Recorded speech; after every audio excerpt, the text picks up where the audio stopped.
the way that this album was recorded was very different from anything that I had done before. In the past, my band at the time and I would be like holed up in one big studio for a weekend, and we would live band track everything and then do overdubs later.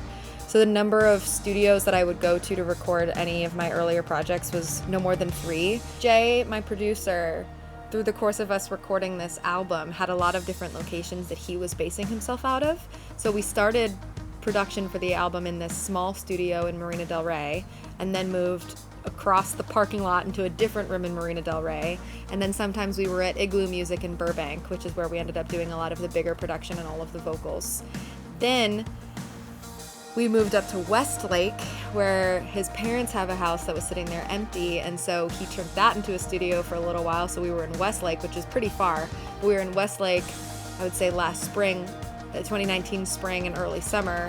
Then moved into a house in North Hollywood, and so then that is where we did the bulk of the recording and the production, was at his home studio in North Hollywood. But we also kept going back to Igloo, and then Dan George came down from Canada. Oh, okay, let's do the whole song. Yeah, let's do it. And we wanted to finish the core recording for the rest of the album, the bass, the drums, and the guitar, as much as we could without just like rhythm guitar. So we booked out this studio up in Topanga called Owlfoot Ranch, which is a beautiful studio at this back of a big property, kind of like this. And there's a pool and there's a fountain, and it's like really private.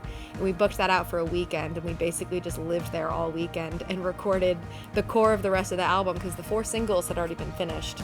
And so then it was time to do, the other 8 songs. And we were there for 2 straight days, just tracking and getting as much done as we could, which was one of the most fun weekends I've had in a really long time, to just be with my friends and be creative in a studio space and have nowhere else to be and nothing else to do.